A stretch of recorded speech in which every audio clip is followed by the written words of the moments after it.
Welcome to the Community Warehouse, a product of the Wallaway Foundation. This is Imran Nanawal, and I'm joined again by my esteemed co-host Habib Qadri. Habib, how you doing? Doing well, doing well.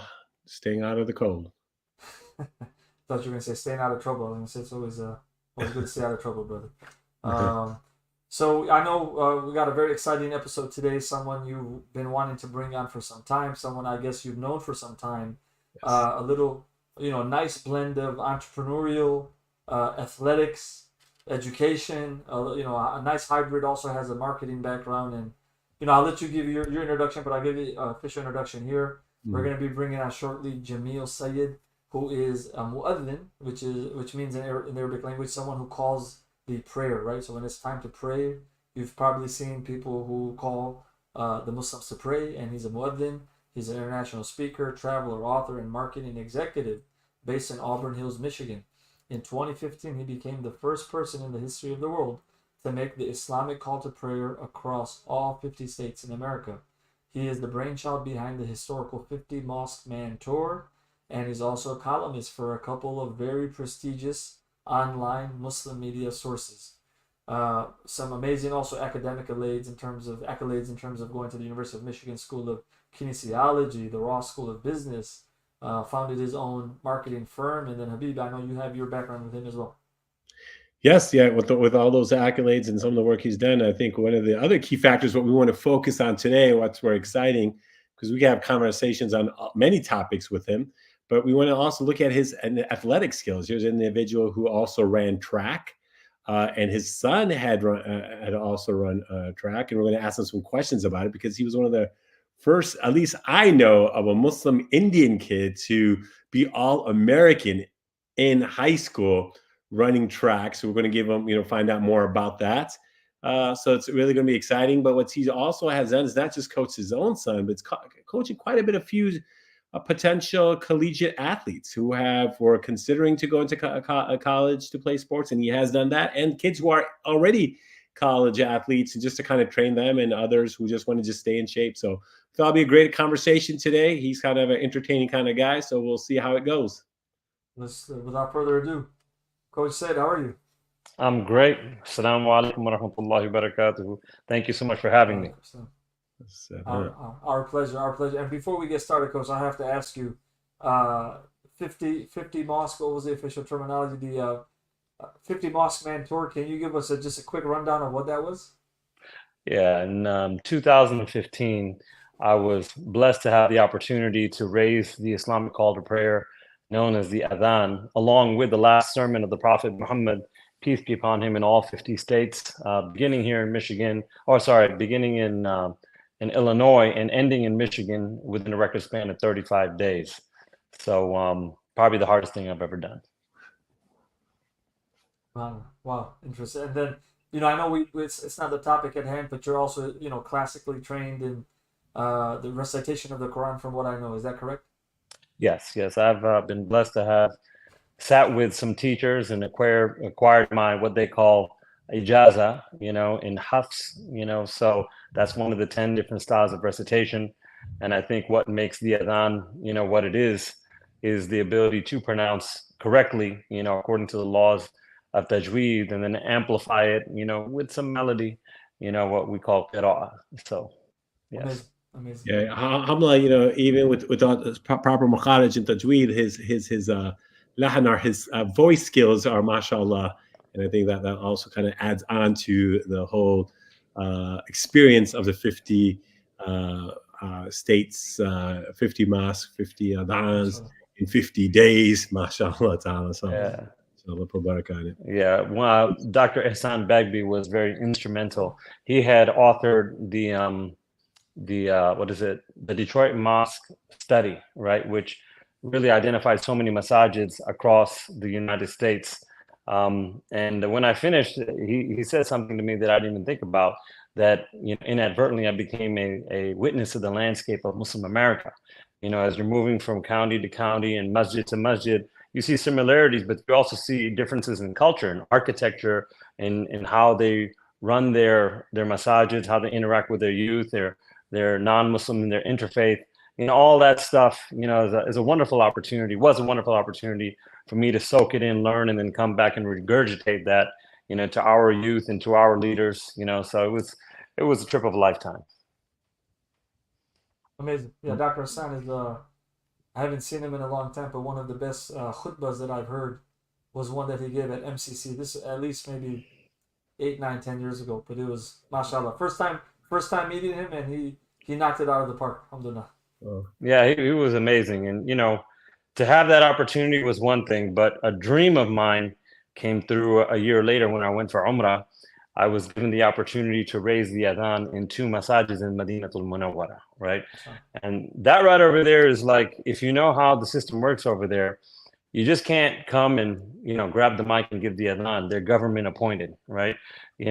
So a series of events occurred, but one of the great sheikhs of Masjid al-Nabawi, we connected over there, and then he said, I'm going to open up 2 avenues for you. One of them was the University of Medina, obviously a prominent place, but that to me, I would say, is a highlight of my entire career in life.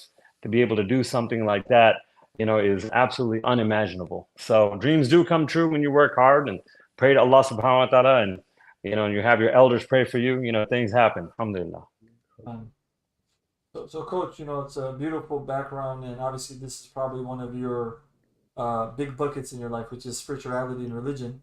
And I want to transition to the other one, which is obviously connected, which is sports. So before we go into some of the questions that relate to the youth and making our youth successful when it comes to athletic competition and whatnot, what was your background in terms of getting in love with athletics? So, so quickly, I'll say I grew up in Chicago. I'm born in the '80s. I grew up watching the Chicago Bulls, right? So there's no choice. There's no option. You gotta love basketball. You gotta play basketball. And then when you see greatness, you gotta strive for it because you're witnessing it from a young age. So what's your story? Well, my story is I was born and raised in Ann Arbor, but our playground was a place called Ypsilanti, Michigan, right? And Habib knows a little bit something about that. I think his wife is from Ypsi. She was a baller too, right?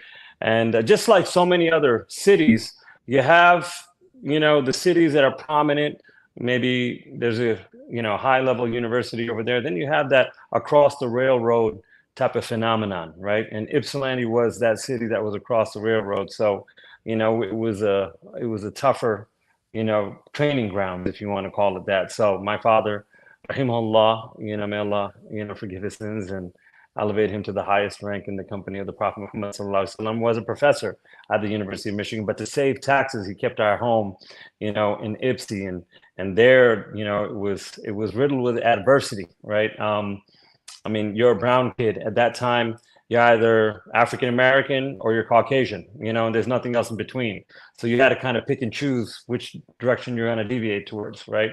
And so for me, my pigmentation's a little bit higher, right? So we moved towards that direction. Basketball was a love, running was a love, competition, neighborhood games. We were addicts that we watched basketball, we played basketball. We would, whatever we saw on TV, we would come out during halftime and try to emulate those moves, on our driveway. And then we would go to the park, to the roughest parks, to pick up games, right? So competition, trying to prove yourself, honor, reputation. That was all at that time in that era. Now you have obviously video games and influencers and all that kind of stuff. But that was our pastime. That's all we did, that we breathed it, maybe even excessively. So that was my background. I had a little bit of speed, so I used that. I was known typically as what would be termed as a mid-distance runner, someone who has a unique combination of fast and slow twitch muscles. So marathoners, they may be able to go out there and run, several miles at like a 4-minute 20-second, 4-minute 30-second pace. But that doesn't mean that they can go ahead and, step into the blocks and run 100 meters at a 9 point whatever, right? That's fast tip versus slow twitch. So for me, I had a little bit of both. But, without guidance, without any structure, we will never be able to be in a position to maximize our potential, and that leaves us kind of wanting, right? As we grow older, we always ask these questions to ourselves, like what could have been, if we had been given the opportunity. So much later on in life, opportunity arose when my son, to start his to display some abilities, and I had my opportunity to go ahead and see if we couldn't, create a 2.0 version that's much better than, what opportunities I had. Maybe should we any Detroit Pistons, Chicago Bulls conversations we need to have, or we? Well, I mean, Michael Jordan is the greatest, but everybody has an older brother, right? That beats up on you, right? And and keep on beating you and keep on beating on you until the younger brother just, he just gets sick and tired of it and just levels up, right? And I think that's what Isaiah Rodman and the rest of the bad boys did. And, obviously that propelled Michael Jordan, his airness to greatness. So we recognize greatness, but we also have to recognize the adversity and the foundation and the people that made him there. But and these were all influences, right? Michael Jordan, Isaiah Thomas was an influence in my life. Rodman, I love Rodman because of his heart, right? Whatever his antics were off, the court, he would just give everything that he had. We grew up with Barry Sanders. It was an amazing era. I mean, being born and raised in Ann Arbor, Michigan, we were diehard Wolverine fans. I just want to give a huge shout out to my guys right over here, right? 15-0, Michigan beat everybody. So you come up being raised in this culture where you're supposed to win, right? You're supposed to be tough, right? And not everybody has that upbringing, that opportunity. But being born and raised in Ipsy, definitely that was part of who we were. That was our identity. So if I could follow up with that, how you gave the example of a big brother kind of beats up on the one and kind of gets them tough, and sometimes that builds you to become better than your bigger brother. I mean, you had a unique situation where you're coaching your own son, and knowing, and I've trained with you back in the days, so I know you're very intense. So having that opportunity up to which is great, having that relationship working with your child. But and sometimes you go to the park and you play, but yours was a bit more where in high school, if you could kind of give us some heads up on some of the mashallah, the things he's won, and Allah, God protect him in his future. But to kind of give us some kind of background on what your child has was able to achieve, and at the same time, like how was that relationship in training, right? We want to, I think, just for people out here, one of the things about the community warehouse, if you saw the starting of it, right, to be the best, potential, of yourself, right? To maximize your potential, be the best version of yourself, right? So, and that's what we all want our kids to, right? We want them to exceed us. So if you could kind of give us a little storyline, background on this, I think it would be very exciting for many of our listeners to kind of know of how it was to not just coach, but coach to a person to be an All-American, mashallah. So, so if you could just kind of give us a little background on what was happening those 4 or 5 years ago. Sure. So, I mean, his story really began before he was even born, right? I was in a deep study, with several scholars. I was trying to get married, and they would, it's funny. It's like, when you're on a track or a path where you're trying to figure things out, you may have some successes, you may not, right? But when you move on a path of the deen, right, and you start to study, what God wants you to do, what is permissible, what's not, what's preferred, it's on a totally different track, right? And so one of the scholars said that it's very important that you pick and choose the correct mother, for your child, right? And I happened to be in Mecca at the time, so I had these conversations, in the hotel, and then I went to the Kaaba, right? And I made sujood, and I just, one thing or another, I'm asking, God for all these things. And then I started, asking about my son, right? I wanted him, to be the best. I want him to be a believer. I want him to be a righteous. I want him to be amongst the rank of warriors, right? Shuhada, right? I literally started asking these things, and visions started to build in my head and in my heart of like what I want this kid to be. I certainly want him to be much better than myself, right? So now I see these ideas are already forming. A dream is coming together, and he's not even here yet, right? So fast forward, to when he is a younger kid, I was never a professional basketball player or football player, but I would say that I was, kind of athletic. And that's really what I wanted for him. I never envisioned him being a collegiate athlete or anything along those lines. So, I would throw him the ball and he just couldn't catch it. Sounds familiar, Habib? And it was frustrating. I found out, like, you have to understand, coaching people is one thing, coaching your own child is another thing, right? And we'll get into that and asking the question, but just to give you a little bit of sequential storyline, he wasn't able to catch. He was kind of tough, but not really. He did have some speed on him. And I this is just him growing up. I put him into the HIFS program because I figured that the Quran teaches you how to learn, how to be disciplined, how to be goal oriented, how to take instruction, how to cope with failure, adversity, all of these things, right? So if I figured that I'm able to go ahead and build the perfect human being, it would start there. That was just kind of my idea. And and we had some successes and we had some failures over there, right? That would bring him into high school. And my thing with him is that whatever you do, you have to maintain minimally a 3.5 GPA, right? That is something that that's beyond negotiation. And I personally don't care what he picked. He could pick robotics, and he could pick football, or he could pick track, whatever the case is.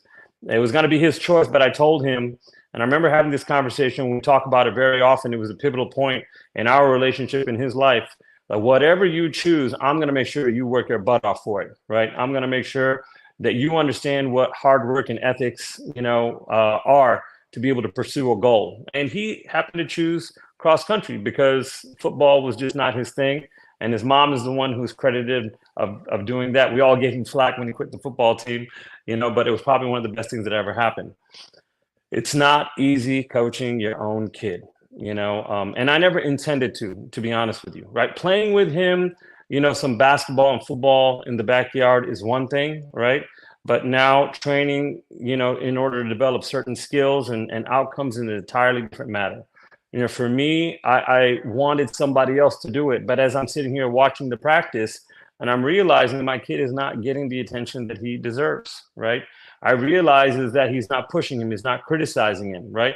So one coach, second coach, third coach, and then I started to chime in, work a little bit on the sides. One thing led to another, and next thing you know, I'm sitting in the driver's seat. Jabril, and this is quoted multiple times, was my training grounds, right? To give you an idea, I have over 36 athletes that I've been able to, by the grace of God, matriculate into the NCAA, right? And none of them would have been able to make it unless if I didn't go ahead and train Jabril, make all of the mistakes that I made, and also all the wins that we had.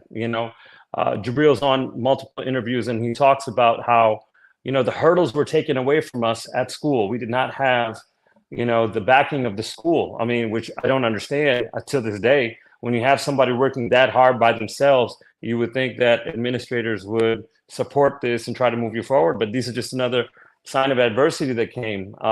It's winter here in Michigan sometimes, and you don't have outside places to train. So we would be caught in between, how you have 3 basketball courts next to each other and you have some space in between. We'd be doing workouts in there. We'd be doing workouts on hills. He'd be wearing combat boots and have 3-pound weights in his hands, right? Crazy things like this that we would do in order to build toughness, to be able to be resilient, to be able to be exceptional, right? That we would do. So when he would come into his races, and when the pain hit, he would have something that the other kids wouldn't have, right? Other kids will fold, but we built pain tolerance, right? The stuff that he's gone through in practice, just didn't have, the other kids just didn't do that, right? And on the side, I'd be shadowing all sorts of different people who were national record holders, world-class influencers, all these things. These are the things that, led us to him being who he was. He was a mediocre athlete. He wasn't one of those up-and-comers, right? Coming into his junior year, he faced a lot of adversity. I took the top 300 hurdlers in the state and formed a team. And all of them were in the same class of 2020, right? And this is 2019.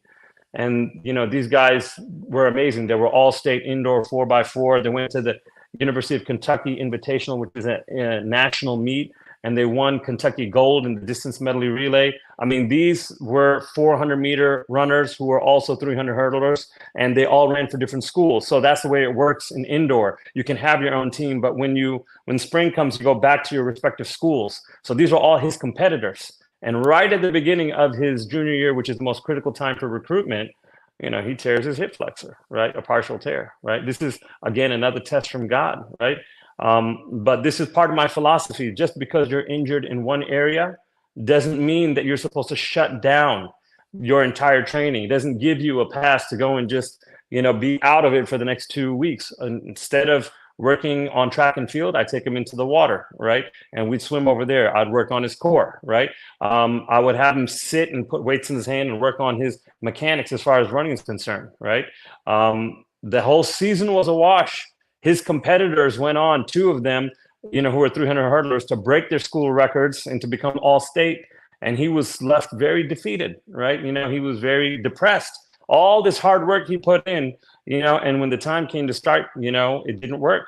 But, again, we say that they plan and God plans, and God is the best of planners, right? So right after that spring season, we went into the summer. I hooked up with a guy here in Detroit, Coach Lynch, may God bless him, who produced the 400-meter hurdle record holder, right?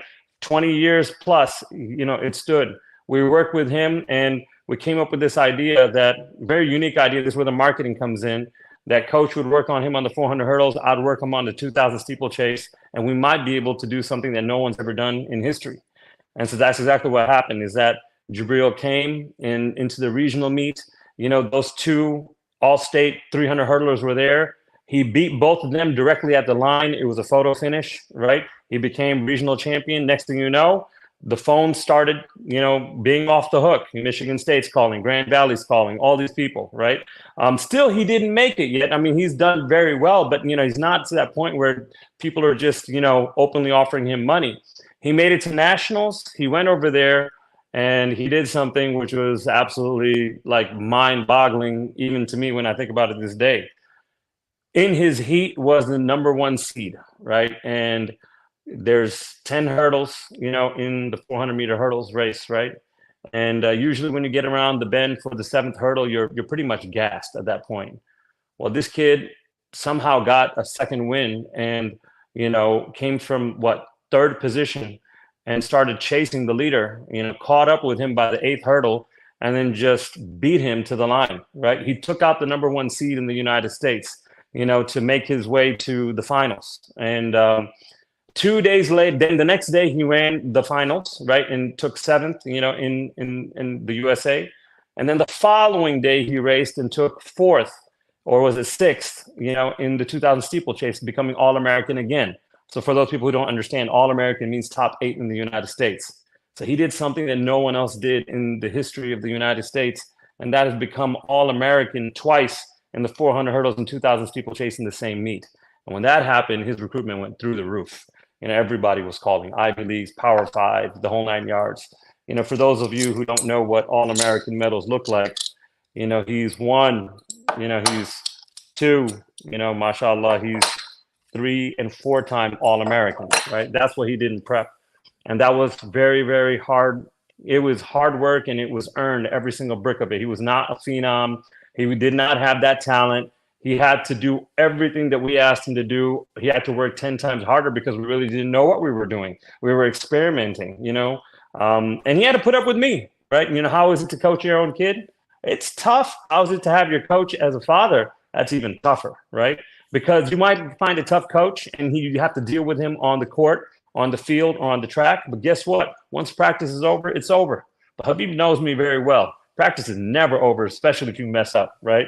You're going to hear it off the field, into the car, up the stairs, into the bedroom, at dinner, at Fajr, right? I mean, we are just always I'm driven, I'm making the mistake of trying to take what's in my chest and insert it in his heart, not understanding that he's his own individual, right? So it was very, very difficult. So is that where you think that balance, so because we're going to kind of break it into the portions here. So one part is that process of winning. And then now this other aspect of now being that father, and how you kind of take it. Is that where that balance of a mom to kind of center and saying, hey, you're still dad, your father, your baba, but at the same time, coach. And do you think now, seeing the past, do you feel like maybe for others who are listening, who are maybe working with their kids, to kind of have that that break or that little separation from coach and dad, and making sure it doesn't come to the house if you had to come Yeah. back? Well, I mean, it was double tough for him, and it was double tough for me because the center, or I should say, the middle piece is mom, like you said, right?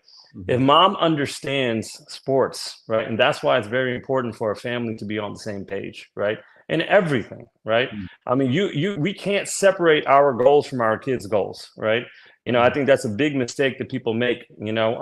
Whatever they're involved with, we have to make it our business to know, what world they're in.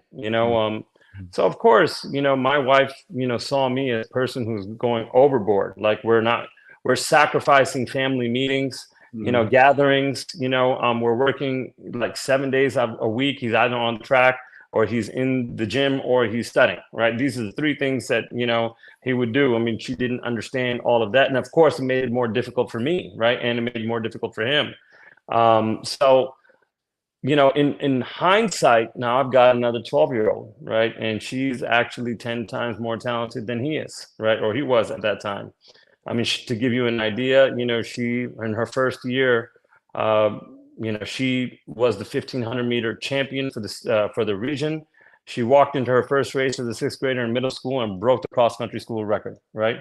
But I could not take the same approach with her that I did with him. A, because she's a girl, and B, because you realize that, this is a person and you have to build them up.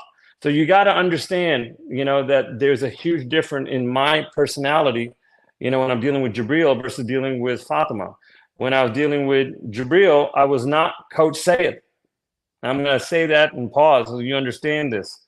I'm Jabril's father trying to find a way for him to succeed, picking at straws in the dark, right?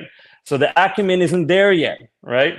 I don't have an opportunity to make muhasabah, to take account of what works and what doesn't work and what his personality is like. We are in the mix of it, right? We are moving and laying down track as we're moving forward, right? But by the time Fatima came, 3 or 4 athletes have already come underneath me into the NCAA. The playbook is being built. Best practices and pitfalls are being put together. There's a system and a regimen being put in place, right? So we're much better able and equipped to deal with her versus, what we did with Jabril, right? So you absolutely do have to draw the line when you're coaching your kid. You got to know them. There's a huge double standard between how they look at you or any other coach. They're always going to look at you as dad, or mom first, and you have to be cognizant of that, right? That being said, we're always, as parents, going to push our kids to be obviously excellent and in some cases exceptional, right? Exceptional means if you want to be an NCAA athlete, you've got to tap into the 1.3% of the entire nation. And that's not for everybody, right? Not everybody's going to get a trophy. Not everyone's going to get a roster spot or a scholarship. You have to do things that other people simply can't. And you have to, project yourself as differentiated, right? So that's what we did. Imran? So yeah, so many things come to mind. Man, it's like, so I'm very familiar, by the way, with Ypsilanti. My wife is from Sterling Heights, but her other relatives are from Ypsilanti. So I've been through it, and similar to you, I grew up right outside of Chicago in a small town called Schiller Park, across the tracks as you described it, and same type of dynamic, right? Mostly white kids, but for us it was whites and then Mexican kids, and you had to pick, right? You had to pick which trajectory you were gonna follow, and my friends growing up were mostly Mexican. We played football, and football was very beneficial because as a Desi, as an Indian, depending on how your parents were, like my dad was very tough, and my mom was the very opposite, right? My dad was like in the 90s, motorcycle riding, earring wearing, go out there, had his guns, and my mom was like from a village. So we had this very interesting dynamic at the house, but growing up playing football was good because it took you out of your comfort zone, got bloodied up a couple of times, and you realize that, look, I'm strong. I'm not going to crumble if I get hit. But then when that translated to basketball, it was a perfect transition because basketball, people think it's not a contact sport, but if you really want to dominate in basketball, you learn to play through contact, right? On defense and offense. Right. Now, for me, I was always very fast, very, very quick and fast. So, freshman year of high school, 6.250. This is like just not running any sport, not playing any sports. This is just, playing in the backyard, playing at the recreation center. Sophomore year, 5.8 second 50. Track coaches are heavily asking me to join the team. But Habib knows the story. I went to India, I got like a parasitic infection, and then for me, that was it. Like, everything went downhill from there. But where I find myself now is I'm trying to live in some ways vicariously through my kids. I'm very tempered in the sense that all the pitfalls that you mentioned I try to avoid, but I can't sometimes stop myself from wanting the kids to be as hungry as I was, right? And knowing in the 90s when it wasn't attractive for an Indian to be good at certain things, and I'm sure you guys went through this, right? If you're good at a particular aspect of sport, people would hate on you, right? You might catch a few extra elbows, you might get some hating. So there's my kids, and then I also coach basketball now. So I was coaching high school until last year. Right now I'm coaching third and fourth graders, and I struggle because these kids, they sign up for the team, their parents pay the fees. We have 2 to 3 practices a week with games on the weekend. But you see some of the kids absolutely don't practice. You can tell the ones who are not practicing on the side, they're not doing any type of conditioning work. They're not even doing, like, say, push-ups and squats. They're definitely not watching what they eat. And I find it challenging because my heart is I'm a teacher, right? My background is also in education. But for basketball, I want to teach these guys. I want them to learn. I want them to learn the fundamentals. So my question is, you brought up your son and now your daughter, and it seems like your journey has taken you to the right spot because now you said something very profound. I'm dad first, right? I'm a dad who's trying to figure this out. Now, whether it's with my kids or the kids of the community, how do I kind of temper my own expectations and say, look, some of these kids want it. Some of these kids may not want it today, but they may want it a few years from now. And some of these kids may never want it. Yeah, I think that, you bring up a lot of valid points, right? So my transition into Coach Syed involved, me. I remember telling his coach at Georgetown, and again, I'm really, really proud of this boy. He was sought after by Ohio State, North Carolina, Michigan State, Wisconsin. And the list goes on and on. But Georgetown, and this is important to say, I think, before I answer your question, that always we had this mantra that our goal and all our efforts are to get into the best university and pay the least amount of money, right? So if he ever did make it, right, we don't get confused, right? And what does that mean, confused? That means when you go on official visits, they're going to throw everything they got at you, right? They're going to give you a field pass. They're going to make you feel like $1 million. They're going to feed you. They're going to, set you up with other players. The players, they separate your son with you, right? At some point during the visit, right? Now your time is done now. After the dinner and everything, you go back to the hotel. Now the kid's got your kid, right? And that's where they show them the dance clubs and they show them the girls and the party scene, and they bust out all the jewelry, Big Ten, national championship, all these other different things. All this is try to incite them, right? And naturally, a kid who's 17, 18 years old, is just a kid, right? They're not in a position to make a life, changing decision based upon one visit. So I always say that your goal is to get into the best university and pay the least amount of money. Our eyes is on the prize, and that is your future, right? That's kind of what it is. When he signed the NLI, I told the coach, okay, I'm done. I'm done coaching. I've done my job. I put my kid in a position to succeed, and that's it. A couple of months later, his teammate comes to me like, hey, coach, can you help me as well, right? And I said, well, I'm really not a coach. I'm a dad, right? They said, no, if you can just do this for me, right? So 2 or 3 people, came on board, and they know who I am. I'm like a hard knocks type of a guy, right? So you see the trend. I'm only working now with athletes that are top 8 in the state, top 20 in the United States, right? So it's fitting, right? What they want and how I am and how the journey has to be is a volatile journey, and they're down for the ride, right? I got willing participants, right? So that's where I was initially, as a coach. And then I had a friend in Ohio, Dr. Muhammad Alo, who's a cardiologist and a trainer as well, said, hey, look, you could do this for other people too. I said, no, other people will call the police on me, right?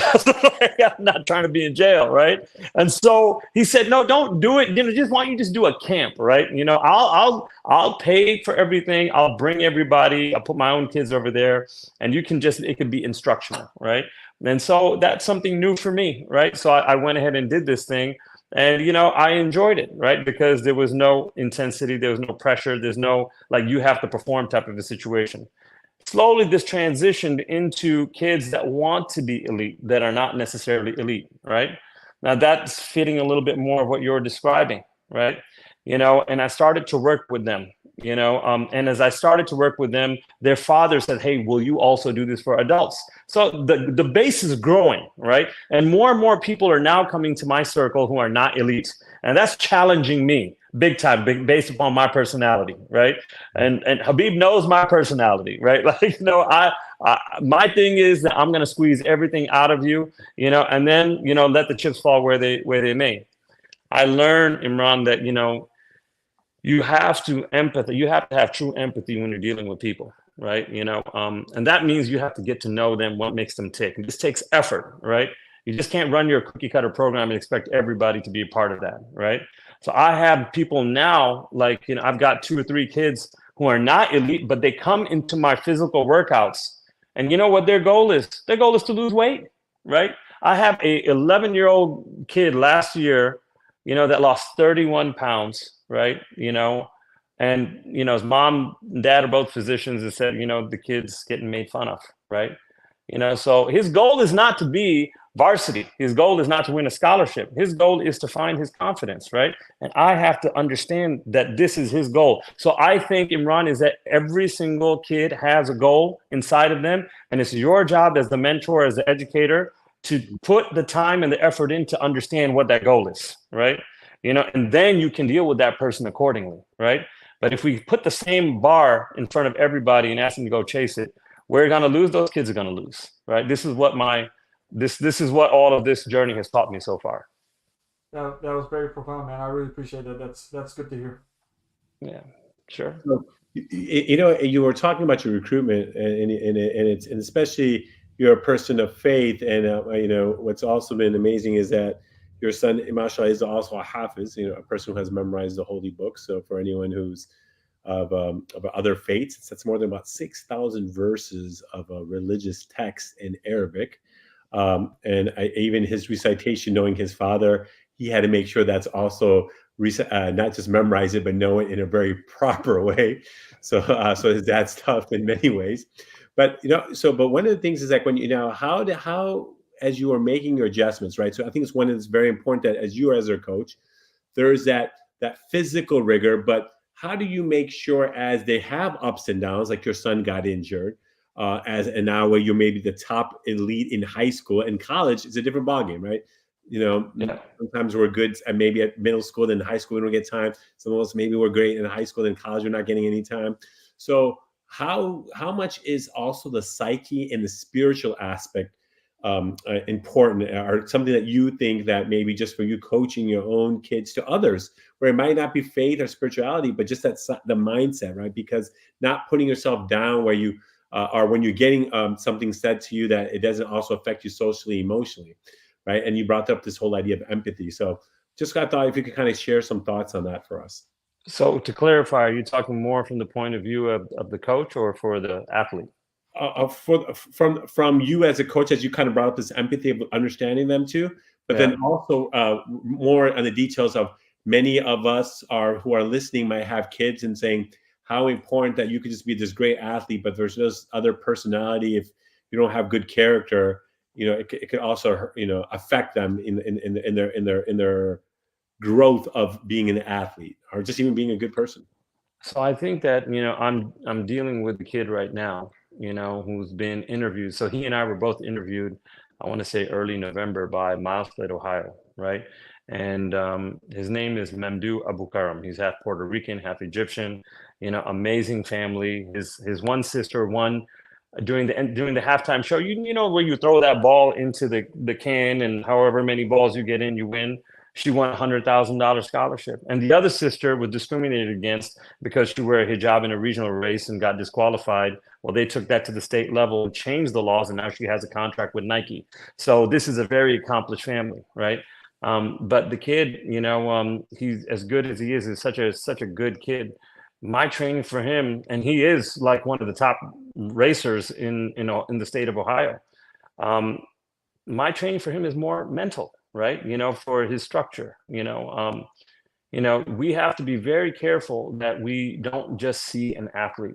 We have to be very careful that we don't just try to jump into their skin and live vicariously, right? It is true. I often, you do want your spirit to be rubbing off on those kids, because you're supposed to carry yourself with pride and confidence. You're supposed to be tough. You're also supposed to be able to stand in the face of adversity. You're kind of like a role model to these kids. If you don't see that kid as a whole, as a human being, right, and if you just see them as a tool to do your bidding, you're going to grind this kid to the ground, right? And you're going to destroy their psyche, right? And you're going to use them for your own bidding, right? Which is extremely selfish, irresponsible, and criminal, in my opinion, right? So you have to be very meticulous in understanding what your intentions are, in dealing with this other human being, right? Your whole objective is to try to help this person get themselves in a position to be as successful as possible. That is what the goal. Put them into a position where they can succeed, right? And there's no linear fashion to get that. And there's no, cookie cutter playbook, that you can use. It is going to be you understanding, you trying things out, you see how they respond. And if there's a good response, you do more of it. You do bad response, you got to pivot, right? This is constantly what I'm seeing and learning even at this stage, right? So I think we do have, one thing that was in common with all these schools that I visited is that they all had mental health specialists. Think about this, Division I, Division II, Power 5 programs. Why is it that every single one of these weight rooms has a mental health specialist attached to it, right? Because, it's so tough, going through what you're going through, getting beat up day after day, trying to it was tough enough to get in. Now you're trying to keep your spot. It's tough enough to get a roster position. You're trying to get money now, whether it's 5% to pay for your books. And if you have that 5%, you got to try to keep that 5% because some other kid is going to come and try to steal that from you. It is very, very rigorous, and the expectations that you have when everybody blows you up, right, and puts you on a pedestal, is a lot of pressure, right? And not everybody makes it. You might have been a phenom in high school, but maybe that's where you topped out. You come into college and you realize that, no one really cares about track and field or volleyball or wrestling because they're Olympic sports, right? You're not a superstar. You're not a phenom. It's work. It's a job, right? You got to go to class. You got to study. And then you got to report to practice sometimes 2 times a day. Then you got to travel. And guess what? That professor is not going to give you any type of reprieve. In fact, he's got resentment towards you because he thinks that you don't belong in that university. So you have to, take that exam at the same time everyone else does. You have to provide that book report at the same time everyone else does. It's not easy being an NCAA athlete. I can tell you that much. Huge. I appreciate it. I think, you brought some, a lot of insights at various levels, and I think, and this is very important. I think the idea of it's not just the physical toughness, but the mental toughness. Even with the mental toughness, you have to have support or resources. And that can be others. And then, and as a person, individual, I know you in some ways. Before when I used to live in Michigan, and that spiritual aspect is another way to keep things grounded, right? And I think that is spiritual is everything. If you looked at the national title game, right? Everybody has their own different method of spirituality. But JJ McCarthy, our quarterback, he's only lost 1 game throughout his entire collegiate career, right? But this guy, they would always show him putting his shoes opposite and sitting down by the goalpost and doing his thing, right? And you will find other people who are constantly got earbuds and they got their headphones and they're in their zones, right? Everybody has a different way, of tapping in, but it's got to be spirituality. You have to be able to say that there is a higher power at play here. You can do whatever you need to do, right? Like I say this to my athletes and to new parents that come all the time, like, listen, you're seeing all these banners and you read all these testimonials and all these other different things, but I got to tell you, It's not my hands whether you win or lose, right? Or whether your kid becomes all state or all American or collegiate. It isn't mine to give, right? Winning and losing is in the hands of God, Allah subhanahu wa ta'ala. I 100% believe this because I've seen it over and over and over again, right? You know, and the true athletes that are able to go ahead and chase this dream know this. They know it because they've seen so much failure, right? You know, and they've had to deal with so much adversity. Then, and a person, think about it, right? Whether you lose your job or a spouse or you get divorced, whatever the case is, when you reach a point where you realize that there's really nothing or anybody that can help you. My money can't help me. My parents can't help me. My status can't help me. What does a person say? They say, "Oh God," right? You know, and you have no choice but to bend in that direction, right? That's a beautiful feeling, you know, and obviously not the most ideal circumstances, but you have to have your spiritual nature grounded, right? Right? Only in the remembrance of Allah are you going to be able to find peace in your heart. Only, right? I think that's the key word there, right? So we do that oftentimes. I mean, I always tell my son, I said, tahajjud is a cheat code, right? You want to get ahead of, and it's free. It's free, right? You don't need to pay for it. You don't need to have connections. It's for everybody. Just get up a little bit earlier, knock those 2 rakahs out. I mean, you're gonna be golden, right? So, Hey, you know, there's a lot we could kind of talk about, but I want to make sure you brought this other thing that you train people on the side too, so you don't have to just be elite athlete, but you just any students who just wants to kind of get themselves back in shape, some adults, and you. So I wanted you to kind of give us some more information about your training company that you have. If people, and I realize it's not just, you don't have to live in Michigan too. I think you do some stuff online or Zoom. So I was thinking if you could give us some heads up for some of the other individuals here who want to maybe get in contact with you to maybe talk about their kids, but they might are themselves and the age group. So just kind of give us a little bit more about who Jameel Syed and his your coaching. sure. So when I started, as I mentioned, I was Jabril's dad, right? Now I'm turned into this guy, this this other person, Coach Syed, right? Well, Coach Syed, over a period of time, was able to go ahead and separate the 3 different types of people that I work with, you know, into 3 different categories, right? So there are elite athletes, right? Elite athletes are defined as people who are, again, top 8 in the state, you know, top 20 in the United States, you know, and we know that they have the ability to be scouted by universities, right? And Division 1 and Division 2, top level Division 2, you know, programs, you know, is what I deal with, you know. So if somebody has that type of talent and needs the structure, you know, I have articles out there where I've been asked to talk about, you know, essential tips in recruitment, right? So they've, you know, dubbed me as a subject matter expert in that area. So that's the highest level. The level beneath that are people like us. I'm approaching half a century. You know, people have families, people have jobs, but they don't take care of themselves and they can't get to the gym, right? And they're putting on weight. A lot of these people have heart disease prevalent in their family, right? And there's no way that they can get it in. You know, these people have wasted years worth of memberships and not gone to the club. You know, they put $40,000 to $50,000 worth of equipment, and it's basically a glorified, you know, clothes hanging, you know, structures. You know, they realize they need accountability, they need some structures, right? So I do HIIT, high intensity interval training, and weight loss, you know, for working professionals, right? I've serviced, you know, many of these, hundreds and thousands of them during my professional career as a branding specialist, you know.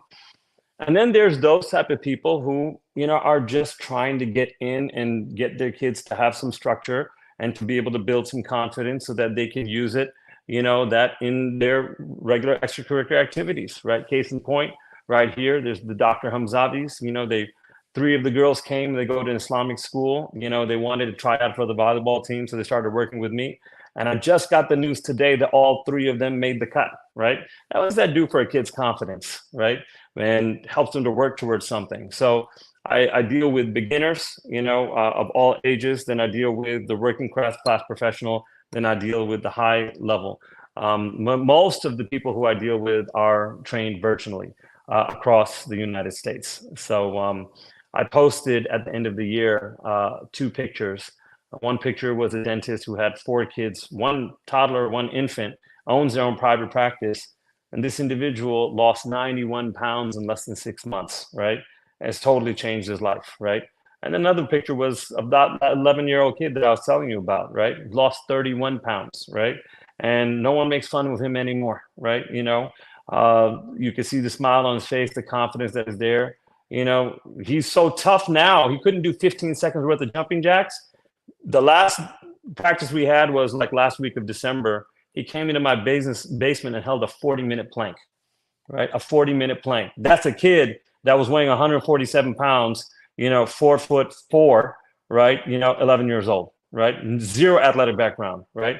This is the transformation that we're after, right? So, there are people who are in need, and, if I can help somebody out, then they're more than welcome to reach out and we can talk. Website, anything, your number? No, I mean, it's my phone number and email. My handle on Instagram is Jameel Syed Pro, JameelSyedPro. I don't really look at this as a business. When people approach me, it's very much one-on-one and it's very much customized, right? So I don't really advertise this. This is the closest I get to it. Habib knows I've advertised my other businesses quite a bit, but I really don't do this. This is on a strictly referral basis. People who are in need come to my doorstep, and then I try to find a way to help them if I can, if that makes any sense. So you have that background. Is it in kinesiology, or what was the background? Yeah, so the background is in kinesiology, which is the study of human movement, and with the focus on movement science, right? So, never thought I'd use that degree because I also got a business degree from Michigan. But as soon as my son came in, then I was like, well, we have to dust the books off and start to like really, dive into it. And, alhamdulillah, we've been able to help a lot of people out, so that's what it is. Coach, it was an honor and pleasure. Honestly, I think one of our most interesting podcasts and interviews. And obviously, Habib and I love sports, and it's very easy to talk for another 2 or 3 hours if we had the opportunity. And I think, we can preemptively say, we would love to have you back on so we can continue the conversation, but truly beneficial. We really appreciate you having us. We hope that we said a few things that, people can take benefit from, whether you're an athlete, whether you're a parent, whether you're a coach. Habib himself is a very, very modest individual. He himself was an athlete in college, basketball player. He's, mashallah, very fit. He takes care of himself at this age. So thank you very much for having me and giving me the opportunity to, provide whatever benefit I can. All right. Well, so this is great. So hopefully everyone, there's some gems, and we're going to also break this down into small segments for different questions. So I think it'll be good for people to gather. But hey, again, as always, we want to make sure that we're bringing out some amazing things that people are doing in the community. So this is one individual, Coach Syed. So please look up, get some information about him, and then hopefully you can see his services. But least we could do is always pray for this individual, that God blesses him and his families to the best in this world and the best in the hereafter. Thank you so much. Exactly. Thank you very much for having me. Stay on for a second. Yeah. Sure.